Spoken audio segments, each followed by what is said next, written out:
데일리 바이블 quiet 타임 건작동 말씀 묵상.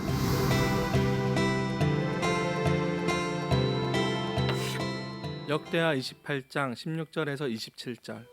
그때 아하스 왕이 아수르 왕에게 사람을 보내어 도와주기를 구하였으니 이는 에돔 사람들이 다시 와서 유다를 치고 그의 백성을 사로잡았음이며 블레셋 사람들도 유다의 평지와 남방 성읍들을 침노하여 베세메스와 아얄론과 그데롯과 소고 및 그 주변 마을들과 딥나 및 그 주변 마을들과 김소 및 그 주변 마을들을 점령하고 거기에 살았으니 이는 이스라엘 왕 아하스가 유다에서 망령되이 행하여 여호와께 크게 범죄하였으므로 여호와께서 유다를 낮추심이라.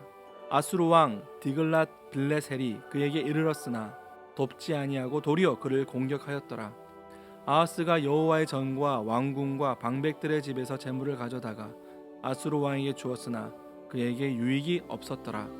이 아하스 왕이 공고할 때에 더욱 여호와께 범죄하여 자기를 친 다메섹 신들에게 제사하여 이르되 아람 왕들의 신들이 그들을 도왔으니 나도 그 신에게 제사하여 나를 돕게 하리라 하였으나 그 신이 아하스와 온 이스라엘을 망하게 하였더라. 아하스가 하나님의 전에 기구들을 모아 하나님의 전에 기구들을 부수고 또 여호와의 전 문들을 닫고 예루살렘 구성마다 제단을 쌓고 유다 각 성읍에 산당을 세워 다른 신에게 분향하여 그의 조상들의 하나님 여호와를 진노하게 하였더라. 아하스의 남은 시종사적과 모든 행위는 유다와 이스라엘 열왕기에 기록되니라. 아하스가 그의 조상들과 함께 누움에 이스라엘 왕들의 묘실에 들이지 아니하고 예루살렘 성에 장사였더라. 그의 아들 히스기야가 대신하여 왕이 되니라. 반갑습니다. 서산에 있는 구세군 한마음교회에서 목회를 하고 있는 김성현 상원입니다. 오늘은 역대하 28장 16절에서 27절의 말씀으로 최악을 보여준 아하스라는 제목으로 함께 묵상을 나누려고 합니다. 역대기는 아하스를 유다 최악의 왕으로 평가하고 있습니다. 오늘 본문은 그가 왜 최악의 왕인지를 여실히 보여주는 부분입니다. 하나님께서는 이미 아람을 통해 그리고 북이스라엘을 통해 아하스에게 징계를 내리셨습니다. 그런데 그런 중에도 포로로 잡혀갔던 20만 명의 유다 백성이 돌아오는 은혜도 베푸셨습니다. 그런데 아하스는 아무런 깨달음이 없었던 것입니다. 그는 징계를 받아도 은혜를 입어도 전혀 변하지 않는 사람이었습니다. 이제 유다가 에돔으로부터 공격을 받게 되었습니다. 거기다가 설상가상으로 블레셋마저 유다를 공격합니다. 아하스는 이런 상황 속에서 여전히 하나님을 찾지 않습니다. 그는 이방민족인 아수르의 사람을 보내어 도와주기를 구합니다. 역대기는 에돔과 블레셋의 침략 자체가 아하스의 범죄로 인함이라고 밝히고 있습니다. 그런데 아하스는 하나님을 찾지 않고 이방민족을 의지하는 것으로 범죄에 범죄를 더하고 있는 것입니다. 게다가 아수르 왕은 자신에게 도움을 요청한 유다를 돕기는커녕 오히려 위기의 유다를 공격해버립니다. 아하스는 아수르 왕에게 도움을 청하면서 성전과 왕궁에 있는 재물을 그에게 갖다 바쳤지만 아무런 도움을 받지 못한 것입니다. 하나님께서는 당신을 의지하지 않았던 아하스에게 자신이 의지한 아수르로 말미암아 공격당하는 수모를 겪게 하신 것입니다. 그런데 이런 상황에서도 아하스는 여전히 깨달음이 없습니다. 그는 자신을 공격한 다메섹의 신들에게 제사를 지내게 됩니다. 그 신들이 아람 왕을 도와서 아람이 승리하였다고 믿는 것입니다. 그 신들이 아람을 도왔기 때문에 아하스 자신과 온 이스라엘이 망하였다고 고백하는 것입니다.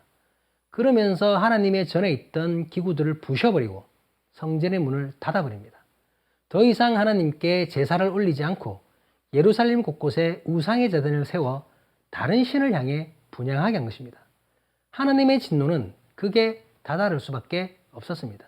결국 그는 백성들에게조차 왕으로서 인정받지 못하고 죽어서 왕들의 묘실이 아닌 다른 곳에 장사하게 됩니다. 아하스는 하나님의 징계를 받은 뒤에 오히려 더 큰 죄악을 범하는 모습을 보이고 있습니다. 하나님의 징계를 받고도 잘못을 깨닫기는커녕 더 망가지는 모습입니다. 아하스가 최악의 왕인 이유는 여기에 있다고 할 수 있습니다. 단순히 죄악을 저질러서가 아니라 아무런 깨달음이 없기 때문인 것입니다. 그는 때려도 달래도 도저히 하나님의 말씀을 듣지 않고 하나님을 찾지 않는 사람이었습니다. 성전과 왕궁의 보물을 갖다 바치고도 배신을 당하는 자신의 외교적 무능함을 확인하게 해줍니다. 이방의 신이 이방 민족에 힘을 주어 자신을 이기게 했다고 하면서 그 이방 신에게 절하는 어리석은 모습을 보이기까지 합니다. 아하스는 분명히 여호와 하나님과 함께함으로 승승장구하는 아버지 요담을 보았을 것입니다. 하지만 그는 자신이 여호와를 찾지 않았기 때문에 이런 고통이 따른다는 생각을 전혀 하지 못하고 있습니다. 이런 아하스에게 하나님의 징계는 그저 무익한 것일 뿐입니다. 하나님의 징계는 믿음의 사람들에게 죄에 대한 깨달음을 줍니다. 징계로 말미암아 돌이키게 하시고 하나님께 회개함으로 회복할 수 있는 기회를 주시는 것입니다. 그렇기에 징계는 하나님께서 보이시는 사랑의 또 다른 모습이라고 할 수 있습니다. 하지만 아하스에게 징계는 그저 고난이고 고통일 뿐입니다. 그는 징계를 통해 아무것도 깨닫지 못하였습니다. 아니, 징계를 하나님께서 행하시는 것이라고 생각지도 않고 있습니다. 그렇기에 그는 유다의 가장 어리석은 왕이 될 수밖에 없었던 것이었죠. 오늘 아하스의 모습이 우리에게 반면교사가 될 수 있기를 주님의 이름으로 기도합니다. 때로는 우리를 때리시고 때로는 달래시기도 하시는 그 하나님의 손길이 과연 나에게 무엇을 깨닫게 하시려는 것인지 깊이 묵상할 수 있는 우리이길 주님의 이름으로 기도합니다. 오늘도 나를 만지실 하나님의 손길을 통해 하나님의 뜻을 깨닫는 우리가 될 수 있기를 주님의 이름으로 간절히 간구합니다. 고맙습니다.